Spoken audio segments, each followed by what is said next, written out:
साल 1971 बांग्लादेश में आजादी की आवाज बुलंद होती है और पाकिस्तान सिविल वॉर के सबसे बैड फेज से गुजर रहा होता है।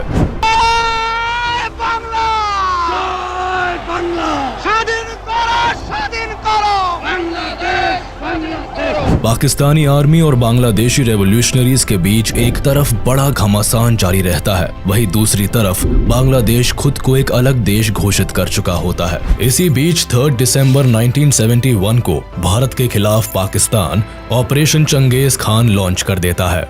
पाकिस्तान एयरफोर्स इंडिया के कई एयरफील्ड्स पर बमबारी करना शुरू कर देती है और अब भारत भी इस जंग में शामिल हो जाता है और इसी के साथ शुरुआत होती है इंडिया पाकिस्तान वॉर ऑफ 1971 की। लेकिन भारत और पाकिस्तान के बीच ये वॉर होती ही क्यों है? पाकिस्तान के सिविल वॉर से भारत का क्या लेना देना होता है? और 1947 में पाकिस्तान का दामन थामने वाला ईस्ट पाकिस्तान आखिर क्यों आजादी की मांग पर उतर आता है? भारत का इस पूरे वॉर में क्या कंट्रीब्यूशन रहता है? कॉलोनियल टाइम से पहले इंडियन सबकॉन्टिनेंट में एक नहीं बल्कि कई किंगडम्स राज करते थे। ये सभी किंगडम्स अपने आप को एक अलग भाषा, ट्रेडिशन, कल्चर से आइडेंटिफाई करते थे और कुछ यही कहानी आज के वेस्ट बंगाल और बांग्लादेश की भी थी, जो उस टाइम में बंगाल के नाम से जाना जाता था। 13th सेंचुरी से ही इस एरिया पर ज्यादातर मुस्लिम रूलर्स का रूल चलता था, लेकिन धर्म से ज्यादा यहाँ के लोग खुद को बंगाली भाषा, कल्चर और ट्रेडिशन से इंटीग्रेटेड महसूस करते थे।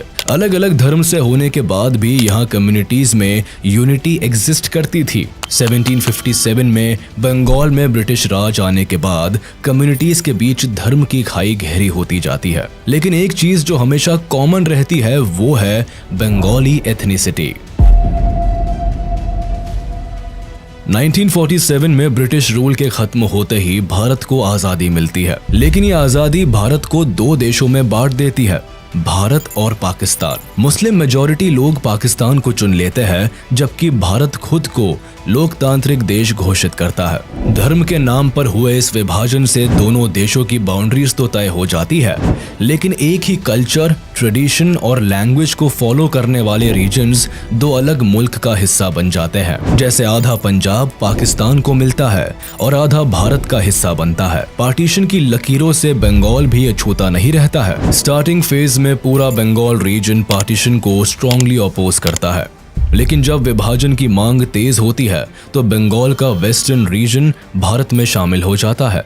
वही Muslim majority East Bengal Pakistan का हाथ थाम लेता है। उनकी उम्मीद होती है कि इस्लाम की फाउंडेशन पर बने पाकिस्तान में उन्हें better social and economic status और फैसिलिटीज मिलेंगी। साथ ही पाकिस्तानी गवर्नमेंट उनके फंडामेंटल राइट्स को रिकॉग्नाइज करे और उन्हें उनका पूरा हक दे। पाकिस्तान के साथ भारत में रह रहे कुछ मुस्लिम्स की भी यही उम्मीद होती है। इसलिए जब बंटवारा होता है तो दोनों ही कम्युनिटीज में मास माइग्रेशन देखने को मिलता है। हिंदू पाकिस्तान से भारत आते हैं तो मुस्लिम भारत से पाकिस्तान चले जाते हैं। वेस्ट बंगाल और बिहार से भी कई बिहारी मुस्लिम्स ईस्ट बंगाल की तरफ माइग्रेट करते हैं और हिंदू लोग भारत आ जाते हैं। ये मास माइग्रेशन अपने साथ एक बहुत बुरा दौर लेकर आता है, जिसमें दंगे फसाद से बेकसूर लोग मारे जाते हैं। लॉ एंड ऑर्डर पूरी तरह से तहस नहस हो जाता है। 14 लाख लोग अपना घर छोड़ देते हैं और लाखों फैमिलीज को अपनी डेस्टिनेशन पर पहुंचने से पहले ही मौत के घाट उतार दिया जाता है।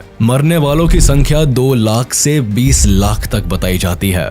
इन टफेस्ट सिचुएशंस के बीच इंडिया का डिवीजन हो जाता है और एक नई कंट्री दुनिया को मिलती है, पाकिस्तान, जिसके 2 हिस्से होते हैं, वेस्ट पाकिस्तान और ईस्ट पाकिस्तान, जो एक दूसरे से 1600 किलोमीटर की दूरी पर होते हैं। पाकिस्तान की फॉर्मेशन में मेजॉरिटी भले ही मुस्लिम्स की होती है, लेकिन सभी एक अलग एथनिक ग्रुप को रिप्रेजेंट करते हैं। Majority of ethnic group Bengali Muslim की होती है, जो ईस्ट पाकिस्तान में रहते हैं, जबकि वेस्ट पाकिस्तान में पंजाबी, सिंधी, पख्तूनी और बलोची एथनिक ग्रुप की सुपीरियोरिटी रहती है। ऐसे में एक बड़ी आबादी होने के बाद भी बंगाली मुस्लिम्स को साइडलाइन कर दिया जाता है। पॉलिटिक्स से लेकर ब्यूरोक्रेसी, मिलिट्री और सभी पावरफुल पोजीशंस पर वेस्ट पाकिस्तान के एथनिक ग्रुप को रिप्रेजेंटेशन मिलती है। Specifically government related important decisions and work primarily West Pakistan में कॉन्सेंट्रेटेड रहते हैं। पाकिस्तान की पॉलिटिक्स में भी भी वेस्ट पाकिस्तान का इन्फ्लुएंस रहता है। 1947 में पाकिस्तान की शुरुआत भारत की तरह एक पार्लियामेंट्री डेमोक्रेसी से होती है, जिसमें प्राइम मिनिस्टर की कमान लियाकत अली खान संभालते हैं, जबकि मोहम्मद अली जिन्ना को पहला गवर्नर जनरल बनाया जाता है। अपने पहले ही टर्म में लियाकत सरकार को ईस्ट पाकिस्तान और वेस्ट पाकिस्तान को इफेक्टिवली गवर्न करने में कई परेशानियों का सामना करना पड़ता है, जो आने वाली सरकार को भी महसूस होती है। मैक्सिमम पावर सेंट्रल गवर्नमेंट में एक ही पोजीशन पर कॉन्सेंट्रेटेड होती है, जिसकी वजह से पाकिस्तान में पॉलिटिकल इंस्टेबिलिटी भी आने वाले सालों में देखने को मिलती है और ईस्ट पाकिस्तान को रिप्रेजेंटेशन का सही मौका नहीं मिल पाता है। 21 मार्च 1948 को मोहम्मद अली जिन्ना एक नया रूल लेकर आते हैं और उर्दू को पाकिस्तान की ऑफिशियल लैंग्वेज डिक्लेयर कर देते हैं। State language of Pakistan is going to be Urdu and no other language. जिन्ना का ये डिक्लेरेशन ईस्ट पाकिस्तान को हिला कर रख देता है। वेस्ट पाकिस्तान के उर्दू इम्पोजिशन को ईस्ट पाकिस्तान में भारी क्रिटिसिज्म झेलना पड़ता है। बंगाली मुस्लिम्स के लिए उर्दू एक एलीट भाषा होती है, जिसे केवल हाई ऑफिशियल्स ही बोलते थे, जबकि ईस्ट पाकिस्तान में दशकों से बच्चा बच्चा बंगाली भाषा बोल रहा होता है। भाषा की जबरदस्ती से ईस्ट पाकिस्तान में बंगाली लैंग्वेज मूवमेंट की शुरुआत होती है। अपनी भाषा को बचाने के लिए लोग सड़कों पर उतर आते हैं। स्टूडेंट और पॉलिटिकल एक्टिविस्ट उर्दू इम्पोजिशन को अपनी भाषा पर एक गहरी चोट की तरह लेते हैं। ईस्ट बंगाल की प्राइमरी लैंग्वेज बंगाली होती है। 1952 आते आते ईस्ट बंगाल में प्रोटेस्ट इतने तेज हो जाते हैं कि सरकार को सेक्शन 144 इम्पोज करना पड़ता है, यानी 3 से ज्यादा लोगों का एक साथ खड़ा होना फॉरबिड कर दिया जाता है। इस कानून के खिलाफ 21 फरवरी को ढाका यूनिवर्सिटी के स्टूडेंट्स एक साथ इकट्ठे होते हैं, लेकिन सेक्शन 144 के तहत पुलिस उन्हें हिरासत में ले लेती है। इससे स्टूडेंट्स की भीड़ और भी ज्यादा भड़क जाती है और student East Bengal legislative assembly में घुसने की कोशिश करते हैं। उन्हें रोकने के लिए पुलिस प्रदर्शनकारियों पर ओपन फायर करती है, जिसमें 5 लोगों की मौत हो जाती है। आगे चलकर ये दिन बांग्लादेश के इतिहास में अमर हो जाता है और आज भी इसी दिन को बांग्लादेश अपने लैंग्वेज मार्टर्स डे के तौर पर मनाता है। सरकार और बंगालियों का ये क्लैश इस कदर बढ़ जाता है कि 1956 में सरकार को बंगाली भाषा को ऑफिशियल स्टेटस और 1956 में स्टेट लैंग्वेज का दर्जा देना पड़ता है। ईस्ट पाकिस्तान में रह रहे लोगों की मांग तो पूरी हो जाती है, लेकिन सरकार के साथ इनकी नाराजगी खत्म नहीं होती, बल्कि ये घटना आग में घी का काम करती है। पाकिस्तान की फॉर्मेशन में मेजॉरिटी भले ही मुस्लिम्स की होती है, लेकिन सभी एक अलग एथनिक ग्रुप को रिप्रेजेंट करते हैं। पाकिस्तान में कई सरकारें बनती बिगड़ती है, कई बार मिलिट्री रूल भी देखने को मिलता है, लेकिन सरकार बनाने का मौका ईस्ट पाकिस्तान के लोगों के हाथ में कभी नहीं आता। उन्हें पॉलिटिकल रिप्रेजेंटेशन से तो दूर रखा ही जाता है, साथ ही ईस्ट पाकिस्तान के डेवलपमेंट पर भी ध्यान नहीं दिया जाता। 70% से भी ज्यादा नेशनल बजट वेस्ट पाकिस्तान के डेवलपमेंट पर लगाया जाता है, जबकि पाकिस्तान की आधी पॉपुलेशन ईस्ट पाकिस्तान में सेंटर्ड होती है। यही से पाकिस्तान को अपना 62% रेवेन्यू भी मिलता है। फिर भी इस हिस्से की ग्रोथ रेट 2.6% होती है, जबकि वेस्ट पाकिस्तान 4.4% की ग्रोथ से बढ़ता है।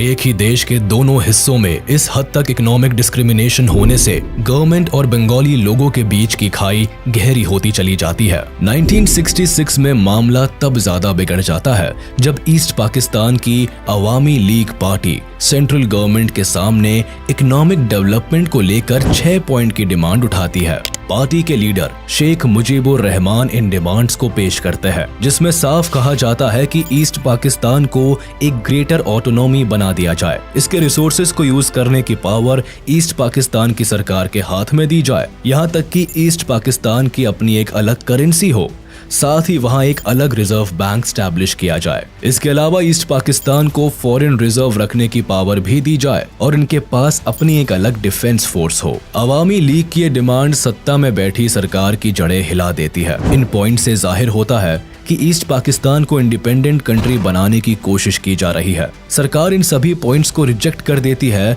और इन डिमांड्स को देश के खिलाफ बताती है। अवामी लीग भी इस फैसले से चुप नहीं बैठती और कंटिन्यूअस इस पर काम काम करती है। इसीलिए 1968 में सरकार अवामी लीग के लीडर शेख मुजीबुर रहमान और कई ऑफिशियल्स को देश के खिलाफ कॉन्स्पिरेसी रचने के इल्जाम में अरेस्ट कर लेती है।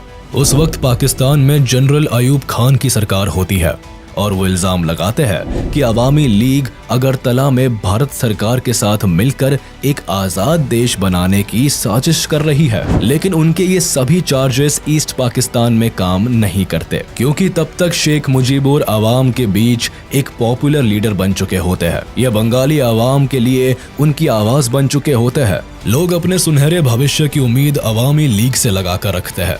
इसीलिए जब शेख मुजीबुर के अरेस्ट की खबर ईस्ट पाकिस्तान की जनता को मिलती है तो लोग सड़कों पर उतर आते हैं, जगह जगह प्रोटेस्ट होने लगते हैं। लोगों में इस कदर गुस्सा भरा होता है कि सरकार को मजबूरन घुटने टेकने पड़ते हैं। 22 फेब 1969 को शेख मुजीबुर को रिहा कर दिया जाता है, लेकिन ईस्ट पाकिस्तान में प्रोटेस्ट इस कदर बढ़ जाते हैं कि जनरल अयूब खान को रिजाइन करना पड़ता है। इसके बाद प्रेसिडेंट का पद संभालते हैं जनरल याह्या खान, जो 1970 में पाकिस्तान में पहली बार जनरल इलेक्शन कराते हैं। Elections will take place. I have left this decision to the Chief Election Commissioner. Pakistani government इस गुमान में होती है कि majority of seats West Pakistan की पॉलिटिकल पार्टीज के हाथ आएगी, लेकिन जब रिजल्ट आता है तो पाकिस्तानी सरकार की नींव हिल जाती है। अवामी लीग को जनरल इलेक्शंस में भारी मतों से जीत मिलती है। 313 में से 167 सीट्स अवामी लीग को मिलती है, लेकिन वो ये सभी सीट्स ईस्ट पाकिस्तान में हासिल करते हैं, जबकि वेस्ट पाकिस्तान में एक भी सीट पर अवामी लीग की जीत नहीं होती। कुछ यही हाल वेस्ट पाकिस्तान की पाकिस्तान पीपल पार्टी का भी होता है, जिसे वेस्ट पाकिस्तान में 86 सीट्स मिलती है और ईस्ट पाकिस्तान में 0। अवामी लीग को पाकिस्तान में सरकार बनाने का अधिकार तो मिल जाता है, लेकिन ये वेस्ट पाकिस्तान की पॉलिटिकल पार्टीज को जरा भी रास नहीं आता। इसीलिए याह्या खान और PPP leader Zulfikar Ali Bhutto military officials के साथ मिलकर नेशनल असेंबली को कैंसिल करने का प्लान बनाते हैं।